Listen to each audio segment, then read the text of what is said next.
আমাদের আমাদের এই যে প্রোগ্রামগুলো যেগুলো আজকে করা হয়েছে, দীর্ঘদিন ধরে মানুষরা নির্যাতিত হচ্ছে, মেন্টালি ফিজিক্যালি যেভাবেই হোক, ওদের মধ্যে বিচার ব্যবস্থাটা ঠিক নেই বলে আমাদের এই সংগঠন for fast justice, society for fast justice, এই যুক্ত হয়ে সব জায়গায় পুরো অল ওভার ইন্ডিয়াতে আমাদের 150 থেকে বেশি সংগঠন একসাথে করে আমরা এটা চালিয়ে যাচ্ছি।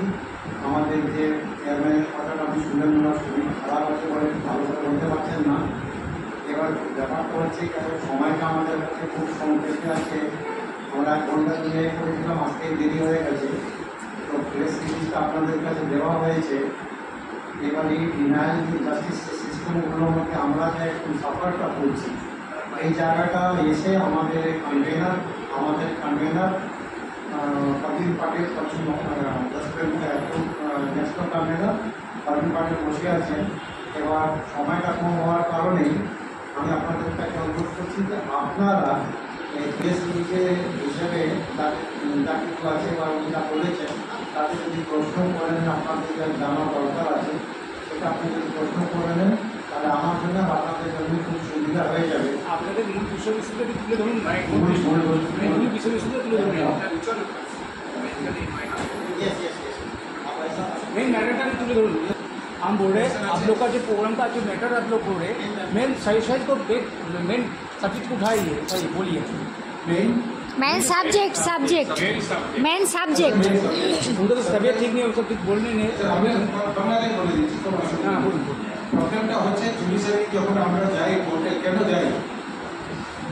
যাই পাওয়ার জন্য, জাস্টিসের জন্য যাচ্ছি, কিন্তু জাস্টিস পাচ্ছি না, ডেট পাচ্ছি আমরা। আর ডেট কত ডেট, কোনো এন্ড নেই। আজকে কেস ফাইল করলো 10 বছর, 20 বছর, 30 বছর, 40 বছর, 50 বছর, কোনো অ্যাকাউন্টেবিলিটি নেই। আর জাস্টিসের কোনো অ্যাকাউন্টেবিলিটি নেই, কিন্তু আপনি যদি একটা ডেট পেড করেন তাহলে আপনার উপরে পেনাল্টি ঢুকে যাবে। তো এটা আমাদের আইনের কথাটা আছে, রুল অফ ল আমরা যা বলছি, রুল অফ ল কোথায়? Yes sir.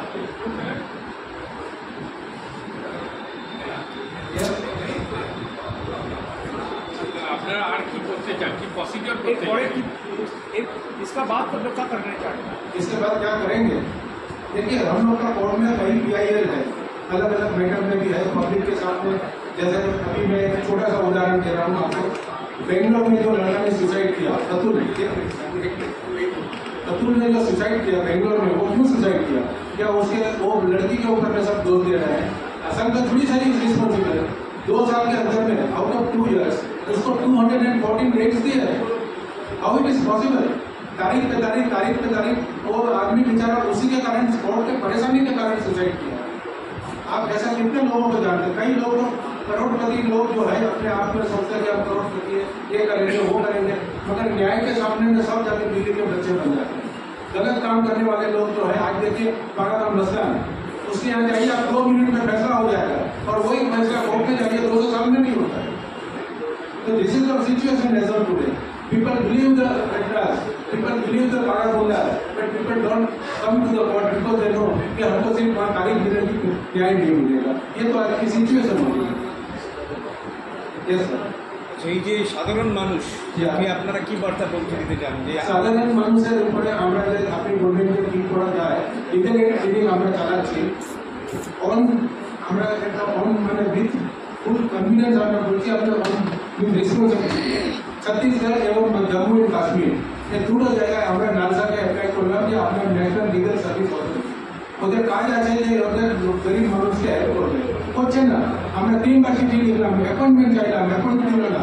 আমরা গেলাম ওখানে, তো বলছে এখানে তো সবাই NGO আসছে, এখানে কাটোরা নিয়ে টাকা আনবেন। আমরা বললাম আমরা টাকা নিতে আসি না, আপনার কাটোরা কোথায়? আমরা টাকা দিতে এসেছি।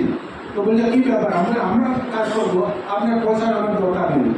আপনি আপনার লিগাল এড দরকার, আপনার ওকিলটা দেবেন, ওটা আপনাকে দিন, ওর পেপারের খরচাটা যা আছে ওদের, মানে it is applicable for all. যারা পুয়ার ওর জন্য ওটা আপনি ফ্যাসিলিটিটা আছে ওটা করে দিন, বাকি আমার দরকার নেই। আমার staff will work free of cost. ছত্তিশগড়ে আমাদের যে ফার্স্ট ইয়ারে টাটা ট্রাস্টের রিপোর্ট আছে যে আপনার NGO লিগাল এড ক্লিনিক ছিল, এটা serve each and every village of the Chhattisgarh. This has never happened in the country. Similarly, in Jammu and Kashmir, we have reached to each and every village. The technology is available. We are giving the technology free of cost. Why government is not accepting it? Because they will have to work. And ওরা কাজ করতে চাইছে না, না কাজ করার জন্য কারণে এই সব জিনিসটা নিচ্ছে না। ভারত সরকারের একটা রিপোর্ট আছে আমাদের সফটওয়্যারের উপরে যে এই সফটওয়্যার করতে গেলে 100 কোটি টাকা লাগতে পারে। We are giving it free. Why you are not taking? Because they don't want tendency to be reduced. কেন সাধারণ মানুষের ভরসা হচ্ছে কোর্ট, সাধারণ মানুষের ভরসা হচ্ছে কোর্ট। কোর্টে যদি কাজ যদি এত দেরিতে বা কিছু হয় তাহলে আগামী দিনে কী বার্তা আমরা কী করতে পারি? দেখুন, কোর্টের উপরে ভরসা আমাদের রাখতেই হবে, কেন সংবিধান ব্যবহার করছে। সংবিধান এটাও বলছে 39A আর্টিকেল আপনি দেখুন, ওখানে বলছে টাইমলি জাস্টিসের কথা আছে। Where is a timely justice? যখন কোর্ট নিজের কাজ আইন মানে না, টাইমলি জাস্টিস দিচ্ছে না, তাহলে আমাদের একটু বলছে যে আপনি কনস্টিটিউশন হিসাবে চলুন। Rule is for everybody, same rule. কনস্টিটিউশনে আপনি কত ক্লজ আছে যে ভিতরে কথা বলছে যে আপনার টাইমের ভিতরে জাস্টিস দিতে হবে। টাইমের কোনো ডেফিনেশন নেই। 39A ক্লিয়ারলি বলছে within reasonable time. What is the reasonable time? Nobody knows. আরেকটা কথা, ল কমিশন অফ ইন্ডিয়া আমার টাকা দিয়ে চলছে, আমার মানে পাবলিক মানি।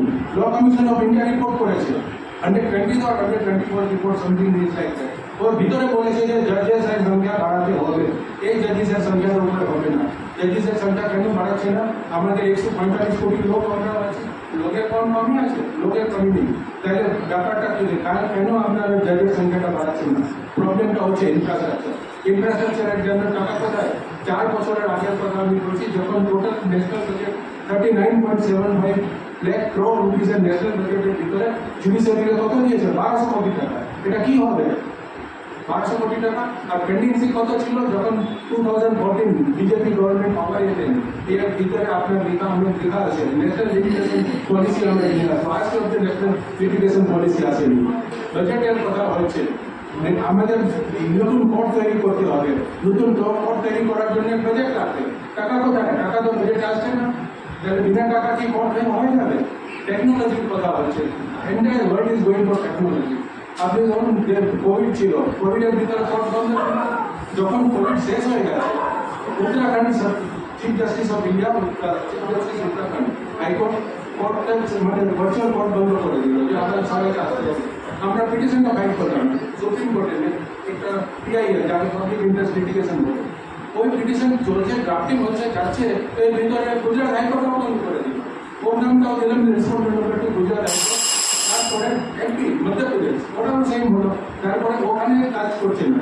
লাস্ট জিনিস আমি তো বলছি, গভর্নমেন্ট ইন্টারেস্ট অফ গভর্নমেন্টের ইন্টারেস্টটা কি? আপনি একটা যখন এক্সাম্পল দেন, 2008 গ্রাম ন্যায়ালয় অ্যাক্ট বার হয়েছে। 2000 ইফেক্ট অন 2009 2 অক্টোবর পুরো ভারতে লাগু। ওটা আজকে অব্দি লাগু হচ্ছে না। ওয়েস্ট বেঙ্গলের সিচুয়েশন ইফেক্টেড।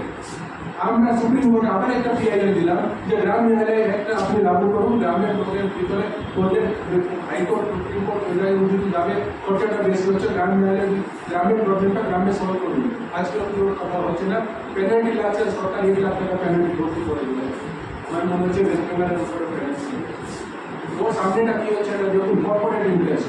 আমি ব্লেম করছি যে this government is run by the corporate. 23 October 2015 Bombay হাইকোর্টের একটা রুমে কনভার্ট করে ওখানে কমার্শিয়াল কলেজ স্টার্ট করে দিয়েছে। কোনো গেজেট নোটিফিকেশন নেই। গেজেট নোটিফিকেশন কবে এসছে? 1 জানুয়ারি 2016। গেজেট নোটিফিকেশন 4 মাস পরে ওর আগে চালু হয়ে গেল। বিনা গেজেট নোটিফিকেশন কি আপনি কিছু কাজ করতে পারবেন? টাকা স্যাংশন হলো কোথায়? এরপর আমরা পদক্ষেপ নিতে ফাস্ট ট্র্যাক কোর্ট হয়েছে, ফাস্ট ট্র্যাক কোর্ট তো হয়েছে। ফাস্ট ট্র্যাক কোর্ট, আমি ফাস্ট ট্র্যাক কোর্টের ভিতরে আমরা বলছি যে ফাস্ট ট্র্যাক কোর্ট কেন? বাই ফাস্ট ট্র্যাক কোর্ট আপনার ওমেনের উপরে দেখুন 2012 নির্ভয়া হয়েছিল।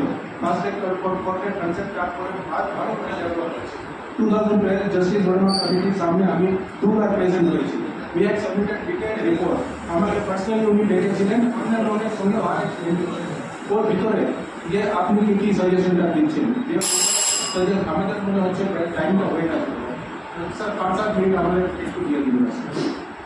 এই যে 2012 জাস্টিস ভার্মা কমিটি রিপোর্ট আজ কি হয়েছে, ওর হালতটা কি?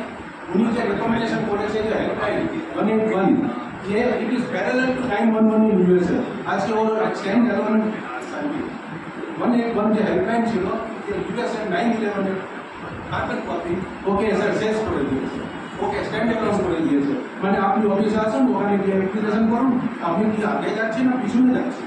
You are taking the country forward or backward. একবার কথা বলবে যে আমরা চাঁদের উপরে পৌঁছে যাচ্ছি, কিন্তু আমরা এখানে উমেনের অ্যাট্রসিটিতে দেখুন 2012 national crime report paper bureau আপনি দেখবেন মহিলা উপরে অত্যাচার ছিল, আজকে ওর ডবলের বেশি হয়ে যাচ্ছে। Then where is your system, where is your recommendation of justice Verma. আপনি যে কোনো জিনিসটা করুন ওর ভিতরে আপনি কত নোংরা কাছাড়াটা বাদ করতে পারবেন। Thank you sir, sorry